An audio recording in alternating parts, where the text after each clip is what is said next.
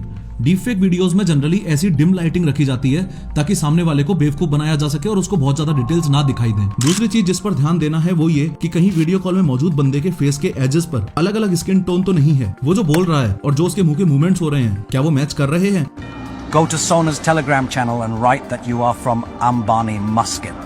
She will help you make money. आखिरी चीज, call के दौरान किसी भी तरह का डाउट हो रहा है तो उस बंदे को इस तरह से उसका हाथ अपने चेहरे के सामने से ले जाने को बोल दो। अगर वो डीप फेक होगा तो बंदा ऐसे ग्लिच करेगा। इस तरीके से अगर आप सामने वाले बंदे को उसके फेस का साइड व्यू दिखाने को बोलोगे तो भी यहाँ ग्लिच आएगा, क्योंकि डीप फेक और कुछ नहीं बल्कि सिर्फ एक मास्क है जो फेस के ऊपर सामने वाले हिस्से में AI की मदद से पुट किया जा रहा है। डीप फेक फ्रॉड से बचने का सबसे पहला और मोस्ट इंपोर्टेंट तरीका ये है, इन द फर्स्ट प्लेस ज्यादा से ज्यादा लोगों को ये पता तो हो कि डीप फेक फ्रॉड्स एग्जिस्ट करते हैं। टेक्नोलॉजिकल लैंग्वेज में इस चीज को डिजिटल लिटरेसी बोला जाता है। जिसको ये पता है कि डीप फेक क्या है, कैसे काम करता है और ऐसे कॉल्स को पहचानना कैसे है, उस इंसान के साथ डीप फेक फ्रॉड करना काफी मुश्किल है। क्योंकि इस वीडियो में हमने इस बारे में काफी डिटेल में बात की है तो आई बिलीव एक अवेयरनेस कैंपेन के नाते हम सबकी ये एक मॉरल रिस्पॉन्सिबिलिटी है कि अपने अपने फैमिली और फ्रेंड्स व्हाट्सएप ग्रुप्स में इस वीडियो की लिंक को शेयर किया जाए। डीप फेक फ्रॉड से बचने का दूसरा तरीका उस फेमस कहावत की तरह है, जैसे लोहा लोहे को काटता है, जहर जहर को काटता है, वैसे ही डीप लर्निंग बेस्ड ऐसे एडवांस टेक्नोलॉजिकल टूल्स बनने चाहिए जो रियल वीडियो और डीप फेक वीडियो में डिफरेंस बता सकें। शॉकिंगली मैकेफी की एक रिपोर्ट के अकॉर्डिंग इंडिया के 69% लोग रियल वॉइस और AI जनरेटेड वॉइस में डिफरेंस ही नहीं पता कर पाते हैं। इसके लिए मैकेफी ने एक AI tool project mockingbird launch किया है जिसकी मदद से डीप फेक वीडियो का पता लगाया जा सकता है। लेकिन वीडियो डिटेक्शन का कोई भी टूल आज तक ऐसा डेवलप नहीं हो पाया